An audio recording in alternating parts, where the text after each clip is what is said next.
Hello friends, I am back with another video. और बात करेंगे इसमें सब्जेक्ट गाइडेंस एंड काउंसलिंग के topic, meaning, objectives, principles and types of counselling के बारे में। एक और बात जो मुझे आप लोगों से कहनी थी वो ये है कि आप में से काफ़ी लोग बाकी ऑप्शनल सब्जेक्ट की वीडियोस की भी डिमांड कर रहे हैं। काफ़ी मेल्स मुझे आए हैं, मैंने कमेंट्स देखे हैं काफ़ी। लेकिन I am really sorry to disappoint you कि मेरे पास उन टॉपिक से रिलेटेड ज़्यादा कुछ अच्छा कंटेंट नहीं है, इसलिए उन पर वीडियोस नहीं बन पाएंगी। बट प्लीज़ टेंशन लेने की ज़रूरत नहीं है। आप में से काफ़ी लोग बहुत ज़्यादा पैनिक कर रहे हैं, लेकिन उसकी ज़रूरत नहीं है। अभी भी आपके पास बहुत सा टाइम बचा हुआ है। अगर आप अभी भी तैयारी शुरू करोगे तो हो सकता है कि आपका ये एग्ज़ाम पिछले एग्ज़ाम से भी ज़्यादा बेहतर जाए। तो प्लीज़ अभी से तैयारी शुरू कर दीजिए और वीडियो का इंतज़ार मत करिए। तो चलिए आपका ज़्यादा समय ना लेते हुए फटाफट से शुरुआत करते हैं इस टॉपिक की। तो बहुत ही जनरल सा टॉपिक है ये उतनी टेक्निकल टर्म नहीं है, इसीलिए हम इसे ज़्यादा डीप में नहीं करेंगे, क्योंकि मेरी कोशिश है कि कुछ बाकी इंपॉर्टेंट टॉपिक्स भी हम कर पाएँ, और अगर ज़्यादा नहीं तो कम से कम सबका ओवरव्यू तो ले ही पाएँ। तो चलिए शुरुआत करते हैं। सो काउंसलिंग क्या है? Counselling is said to be the crux, heart, essence और core of all guidance program. यानी कि काउंसलिंग क्या है? गाइडेंस का हिस्सा है। जितने भी गाइडेंस प्रोग्राम होते हैं उनमें एक मोस्ट इम्पॉर्टेंट पार्ट है counselling. Just as for proper functioning and growth of body, proper functioning of heart is must. Similarly, the success or failure of the guidance program is determined by counseling service. जैसे कि बाकी organs भी बहुत ज़्यादा important है, लेकिन heart क्या है? सबसे ज़्यादा इंपॉर्टेंट है। उसी तरीके से गाइडेंस प्रोसेस में बाकी चीज़ें भी इंपॉर्टेंट है, लेकिन काउंसलिंग क्या है? हार्ट है किसी भी गाइडेंस प्रोग्राम का।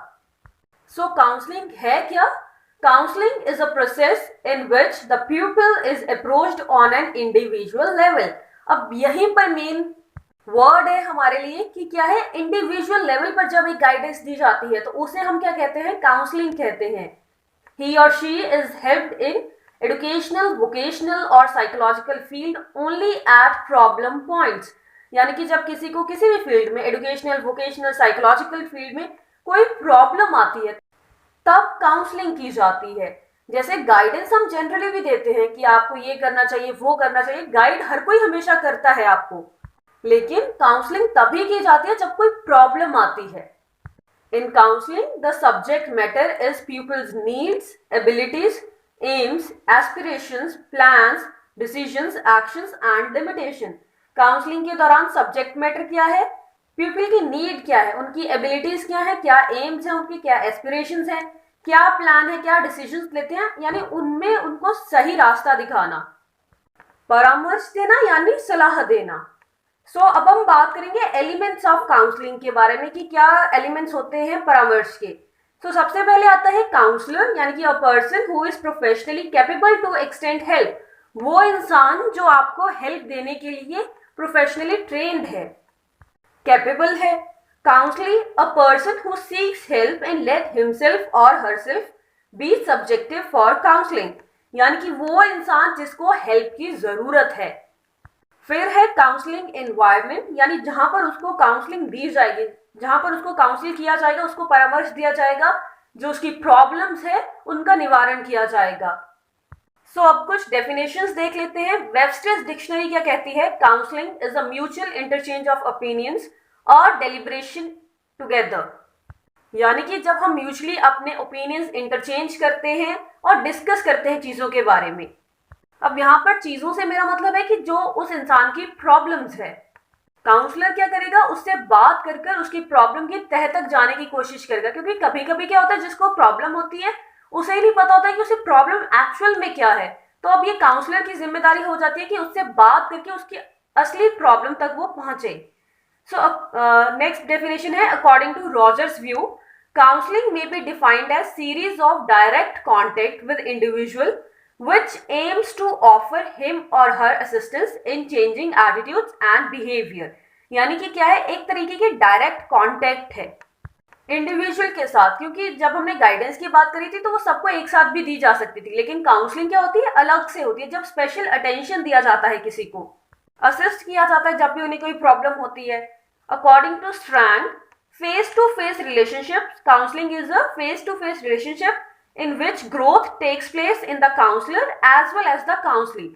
यानी कि फेस टू फेस रिलेशनशिप है जहां पर दोनों में ग्रोथ हो रही है। अब काउंसलर में कैसे ग्रोथ होगी, उन्हें पता चलेगा कि क्या अलग अलग प्रॉब्लम्स है, कैसे उन्हें सॉल्व किया जा सकता है। जैसे कोई मेथड उन्होंने एक बंदे पे लगाया, उसका कुछ रिजल्ट्स नहीं नजर आए, तो फिर वो समझ जाएंगे कि ये मेथड उतना यूजफुल नहीं है, उनकी ग्रोथ हुई।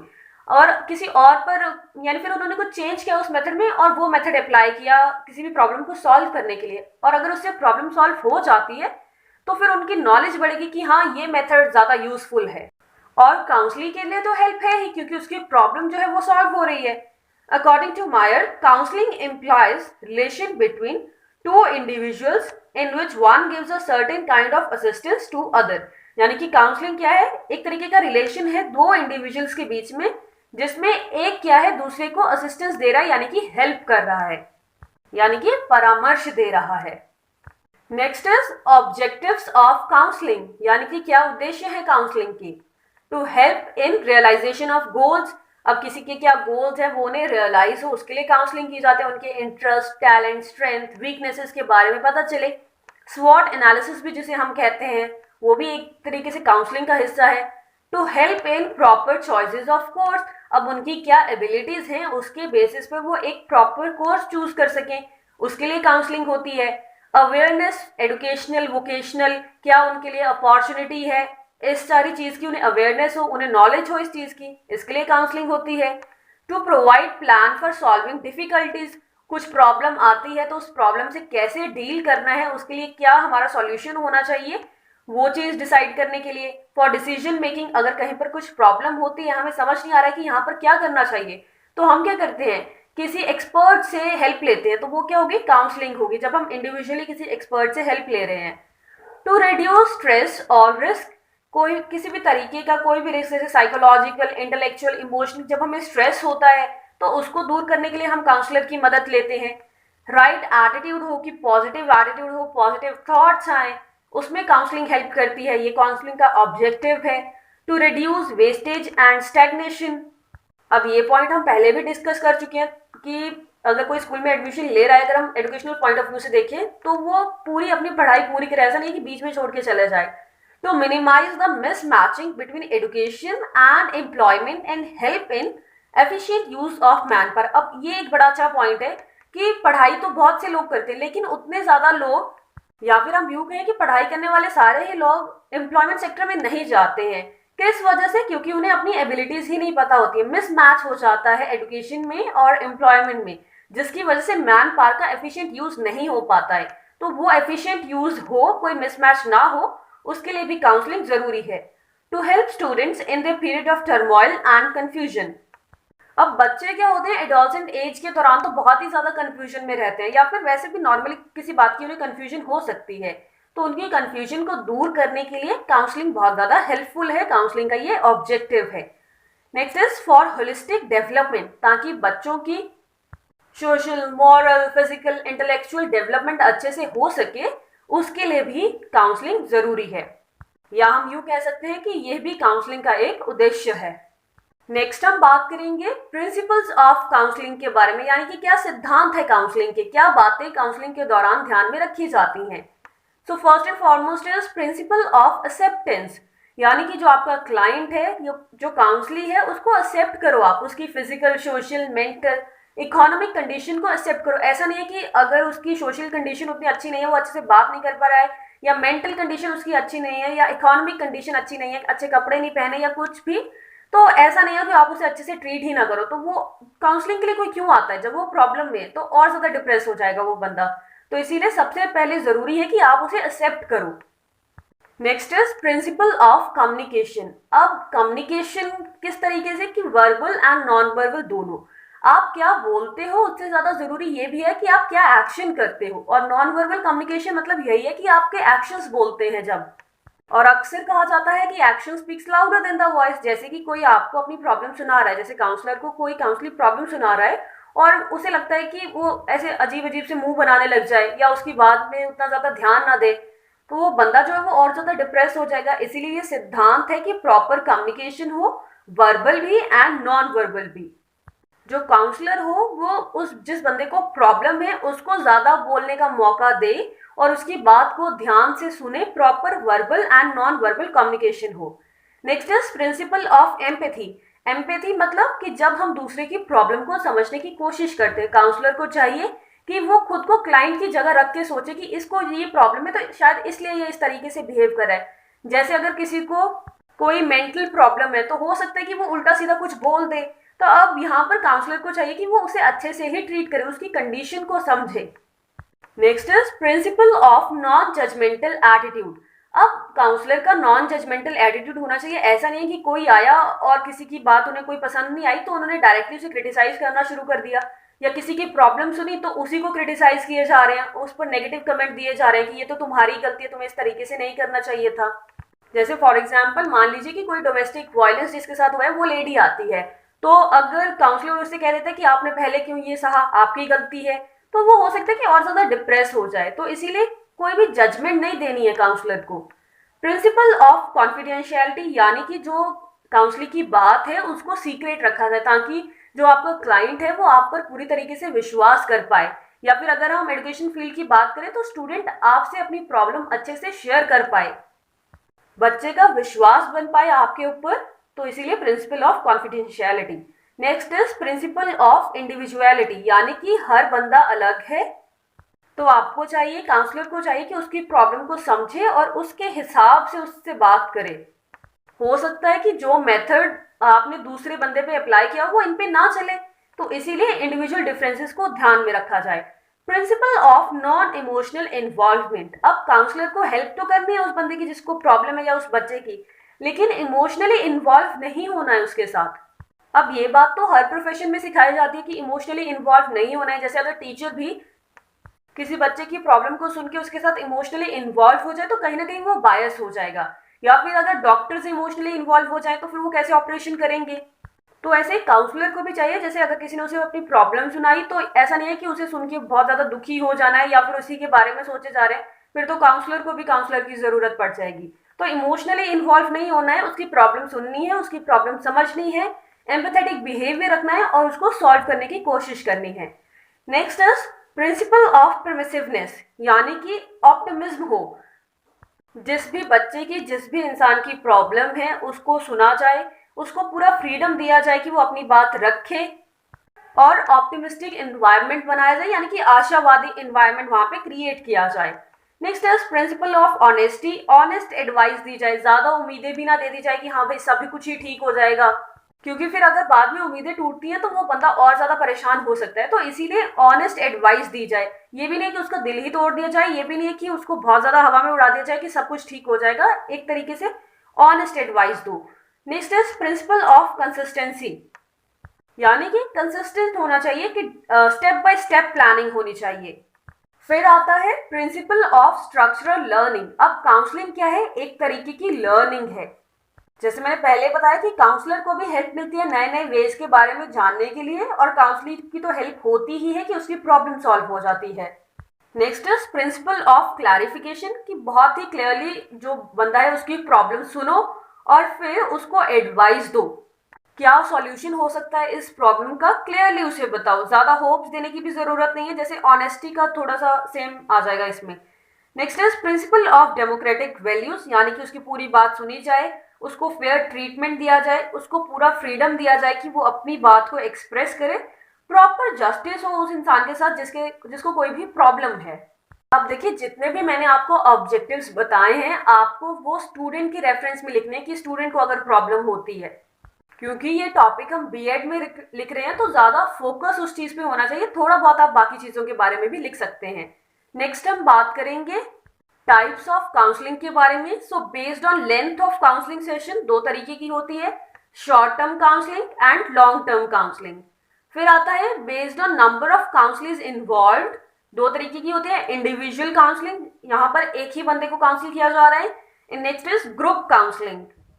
एक और क्लासिफिकेशन है counselling for educational and professional purposes.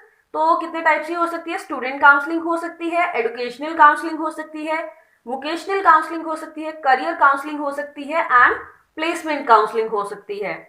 फिर आती है counselling for health related purpose, psychotherapeutic counselling हो सकती है, crisis counselling, health counselling, genetic counselling, and then is counselling for personal and social purposes, personal counselling, marriage counselling, motivational counselling and developmental counselling. तो इनमें से हमें ज्यादा focus करना है counselling for educational and professional purpose and counselling for personal और social purposes पर। So अब हम कुछ काउंसलिंग्स को डिटेल में डिस्कस कर लेंगे। जैसे सबसे पहले आता है साइकोलॉजिकल काउंसलिंग, जिसमें क्या है सिंपल कन्वर्सेशन होती है बिटवीन पेशेंट एंड थेरेपिस्ट, या यहाँ पर हम कह सकते हैं बिटवीन स्टूडेंट एंड थेरेपिस्ट। अब ये किस फॉर्म में हो सकती है कि जब साइकोलॉजिकल काउंसलिंग है तो वहां पर क्या है क्वेश्चन पूछे जाएंगे, या फिर यानी किसी भी तरीके से जो बंदा है जो काउंसली है उसकी प्रॉब्लम जानने की कोशिश की जाएगी कि वो ज्यादा से ज्यादा बोले ताकि उसकी प्रॉब्लम के बारे में पता चले। मेंटल हेल्थ रिलेटेड काउंसलिंग होती है ये। नेक्स्ट आती है साइकोथेरेपेटिक काउंसलिंग, यानी कि उन लोगों के लिए जो सोशली मैल एडजस्टेड है या फिर उनको कोई हेल्थ रिलेटेड प्रॉब्लम है। Next is vocational counseling, set of services designed to develop the skills and ability to produce a vocation in a productive way। अब vocational word हम बहुत बार डिस्कस कर चुके हैं, ऐसी काउंसलिंग जो हमें वोकेशन चूज करने में मदद करे, हमारे अंदर वैसी एबिलिटीज लाए। Next is marriage counselling, also known as couple therapy, to help couples to recognize and resolve conflicts and improve their relationships।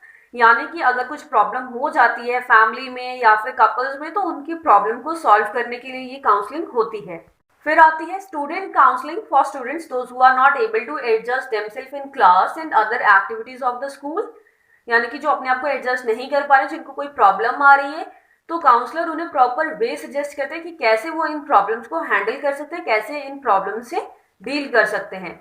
Next is rehabilitation counselling. अब ये कब डिजाइन की गई थी? वर्ल्ड वॉर 1 में। अब रिहेबिलिटेशन मतलब कि जब उन्होंने बहुत ज्यादा खून खराबा देख लेते हैं या बहुत ज्यादा कुछ देख लेते हैं तो डिस्टर्ब हो जाते हैं, तो यानी कि वो अपनी नॉर्मल स्टेट ऑफ माइंड में आ सके, उसके लिए उन्हें काउंसिल किया जाता था।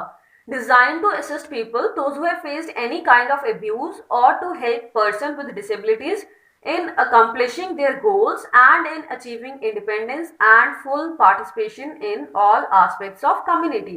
यानी कि ऐसे लोग जिन्होंने किसी तरीके का कोई अब्यूज फेस किया हो या फिर जो डिसेबल हो, उनकी हेल्प करने में कि वो भी अपने गोल्स को आसानी से अचीव कर पाए और कम्युनिटी में इक्वली पार्टिसिपेट कर पाए। नेक्स्ट है सब्सटेंस अब्यूज काउंसलिंग। अब ये उन लोगों के लिए होती है जिनको किसी भी चीज की एडिक्शन होती है, किसी भी चीज इन द सेंस कि ड्रग, अल्कोहल या स्मोक, यानी कि जो बुरी चीजें हैं उनकी एडिक्शन हो। नेक्स्ट है placement counselling. So this is type of counseling in which counselor helps the individual to choose a proper profession according to his potentialities, needs, interest, abilities and capabilities at the end of course। यानी कि जब course खत्म होता है तभी तो placement होती है ना, तो यानी अपनी एबिलिटीज के बेसिस पर इंसान डिसाइड कर सके कि कहाँ पर उसे जाना है, क्या चीज उसके लिए बेहतर है, उसके लिए उसको परामर्श दिया जाता है काउंसलर के द्वारा। फिर आती है क्लिनिकल काउंसलिंग, जो कि हॉस्पिटल्स वगैरह में होती है, ये डायग्नोज करने के लिए कि क्या प्रॉब्लम है और किस तरीके से उस प्रॉब्लम को दूर किया जा सकता है।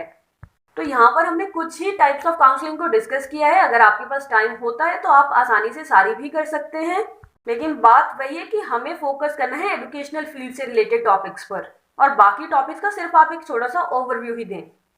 सो हम कह सकते हैं कि counselling is a talking therapy that involves a trained therapist listening to you and helping you to find ways to deal with any kind of issue. Counselling क्या है? एक तरीके की टॉकिंग थेरेपी है, क्योंकि यहाँ पर क्या हो रही है, बातचीत से आपकी प्रॉब्लम दूर की जा रही है। जो काउंसलर है वो ज्यादा से ज्यादा बात करता है, आपकी प्रॉब्लम तक पहुंचने की कोशिश करता है, एंड देन फिर आपको सलाह देता है, उसी के बेसिस पे परामर्श देता है कि कैसे आप उस प्रॉब्लम से, कैसे आप उस इश्यू से डील कर सकते हो। सो आई होप आपको ये टॉपिक क्लियर हो गया हो। बहुत ही इजी सा टॉपिक है, फिर भी कहीं पर भी कुछ डाउट है तो आप कमेंट सेक्शन में मुझसे पूछ सकते हैं, और अगर वीडियो इन्फॉर्मेटिव लगी हो तो लाइक शेयर जरूर करें। Thank you and stay connected for more videos.